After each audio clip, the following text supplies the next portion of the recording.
Well, welcome back. As you know, the three of them are headed to the dungeon. Despereaux, Megarry-Sow, and the princess. Chapter 38, To the Dungeon. The strange threesome made their way down the golden stairs of the castle. The princess and Meg walked side by side, and Despereaux hid himself again in the pocket of Meg's apron, and Meg pointed the sharp tip of the knife at the princess's back, and together they went down, down, down. The princess was led to her fate as around her everyone slept.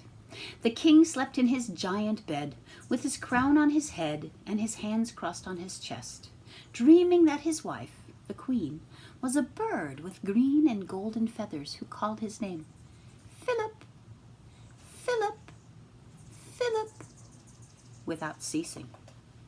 Cook slept in a too small bed off the kitchen, dreaming of a recipe for soup that she could not find. "Where did I put that?" she mumbled in her sleep. "Where did that recipe go? It was for the queen's favorite soup. I must find it." And not far from the cook, in the pantry, atop a bag of flour, slept the mouse, Despereaux, dreaming, as you know, reader, of knights in shining armor, of darkness, and of light. And in the whole of the darkened sleeping castle, there was only the light of one candle in the hand of Megarry-Sow. The candle shone on the princess's dress and made it sparkle, and the princess walked tall in the light and tried to not be afraid. In this story, reader, we have talked about the heart of the mouse, and the heart of the rat, and the heart of the serving girl, Megarry-Sow, but we have not talked about the heart of the princess. Like most hearts, it was complicated, shaded with dark and dappled with light. The dark things in the princess's heart were these: a very small, very hot burning coal of hatred for the rat who was responsible for her mother's death. And the other darkness was a tremendous sorrow, a deep sadness that her mother was dead and that the princess could, now, only talk to her in dreams.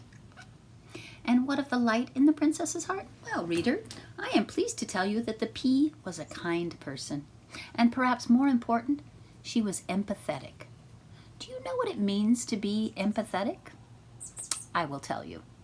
It means that when you are being forcibly taken to a dungeon, when you have a large knife pointed at your back, when you are trying to be brave, you are able still to think for a moment of the person who is holding the knife. You are able to think, "Oh, poor Meg, she wants to be a princess so badly, and she thinks that this is the way. Poor Meg. What must it be like to want something like that so desperately?" That, reader, is empathy. And now you have a small map of the princess's heart: hatred, sorrow, kindness, empathy. The heart that she carried inside her as she went down the golden stairs, through the kitchen, and finally, just as the sky outside the castle began to lighten, down into the dark of the dungeon with the rat and the serving girl. Chapter 39, Missing. The sun rose and shed light on what Despereaux and Megarry-Sow had done. And finally, Despereaux awoke. But alas, he awoke too late. "I haven't seen her," Louise was shouting, "and I tell you I wash my hands of her. If she's missing, I say good riddance. Good riddance to bad rubbish." Despereaux sat up. He looked behind him. Oh, his tail! Gone. Given over to the knife, and where his tail should be, nothing but a bloody stub. "And more foul play! Gregory dead!" shouted the cook. "Poor old man! The rope of his broken by who knows what, and him lost in the dark and frightened to death because of it. It's too much." "Oh, no," whispered Despereaux. "Oh, no, Gregory is dead." The mouse got to his feet and began the long climb down from the shelf. Once he was on the floor, he stuck his head around the door of the pantry and saw Cook standing in the center of the kitchen, wringing her hands. Beside her stood a tall woman jangling a ring of keys. "That's right," said Louise. "All the king's men was down there searching for her in the dungeon, and when they come back up, who do they have with them? They have the old man, dead. And now you tell me that Meg has gone missing, and I say, who cares?"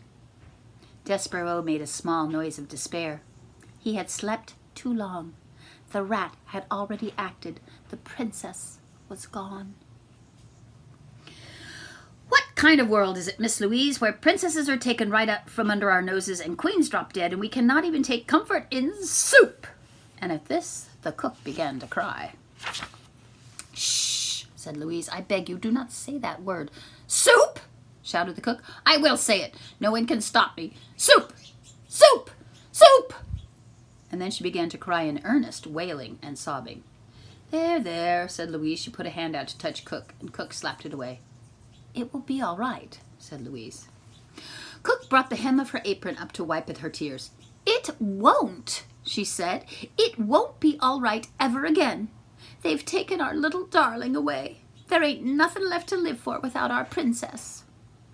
Despereaux was amazed to have exactly what was in his heart spoken aloud by such a ferocious, mouse-hating woman as Cook. Louise again reached out to touch Cook, and this time Cook allowed her to put an arm around her shoulder. "What will we do? What will we do?" wailed Cook. And Louise said, "Shh, there, there." Alas, there was no one to comfort Despereaux, and there was no time anyway for him to cry. He knew what he had to do. He had to find the king. For having heard Roscuro's plan, reader, Despereaux knew that the princess was hidden in the dungeon.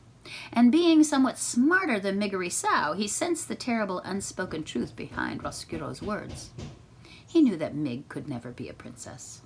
And he knew that the rat, once he captured the pea, would never let her go. And so, the small mouse who had been dipped in oil, covered in flour, and relieved of his tail, slipped out of the pantry and past the weeping ladies. He went to find the king. Chapter 40, Forgiveness. He went first to the throne room, but the king was not there. And so Despereaux slipped through a hole in the molding and was making his way to the princess's room when he came upon the mouse council. 13 mice and one most very honored head mouse sitting around their piece of wood debating important mouse matters. Despereaux stopped and stood very still. "Fellow honored mice," said the most very honored head mouse.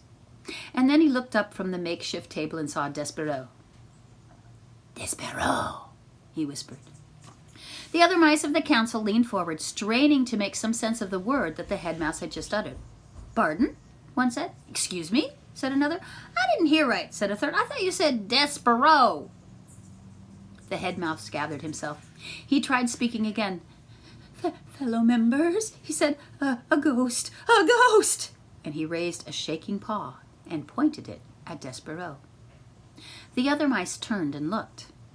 And there was Despereaux Tilling, covered in flour, looking back at them, the telltale red thread still around his neck like a thin trail of blood. "Despereaux," said Lester. "Son, you've come back." Despereaux looked at his father and saw an old mouse whose fur was shot through with gray. How could that be? Despereaux had only been gone a few days, but his father seemed to have aged many years in his absence. "Son, ghost of my son," Lester said, his whiskers trembling. "I dream about you every night. I dream about beating the drum that sent you to your death. I was wrong. What I did was wrong." "No," called the most very honored head mouse. "No." "I've destroyed it," said Lester. "I destroyed the drum. Will you forgive me?" He clasped his front paws together and looked at his son.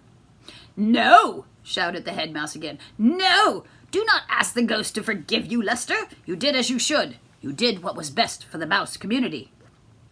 Lester ignored the head mouse. "Son," he said, "please."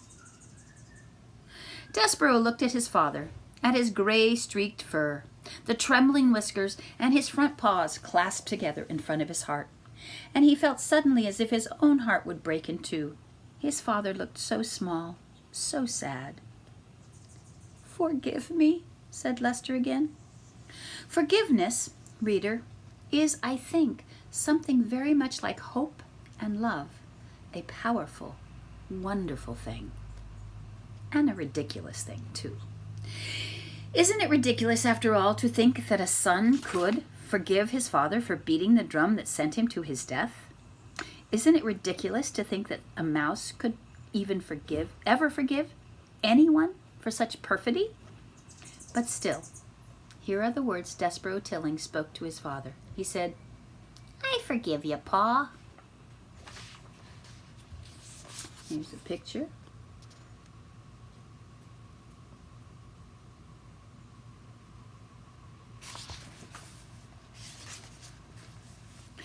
And he said those words because he sensed that it was the only way to save his own heart, to stop it from breaking in two. Despereaux, reader, spoke those words to save himself. And then he turned from his father and spoke to the whole Mouse Council. "You were wrong," he said, "all of you. You asked me to renounce my sins. I asked you to renounce yours. You wronged me. Repent." "Never," said the head mouse. Despereaux stood before the Mouse Council, and he realized that he was a different mouse than he had been the last time he had faced them. He had been to the dungeon and back up out of it. He knew things that they would never know. What they thought of him, he realized, did not matter. Not at all. And so, without saying another word, Despereaux turned and left the room. After he was gone, the head mouse slapped his trembling paw on the table. "Mice of the council," he said, "we have been paid a visit by a ghost who has told us to repent. We will now take a vote. All in favor of saying that this visit did not occur, vote aye." And from the members of the Mouse Council there came a tiny but emphatic chorus of ayes. Only one mouse said nothing. The mouse was Despereaux's father, Lester Tilling. He turned his head away from the other members of the Mouse Council. He was trying to hide his tears. He was crying, reader, because he had been forgiven. Forgiveness is a strange thing, but it's a wonderful thing. And generally, the person doing the forgiving gets more out of it than the person who is forgiven. See you next time.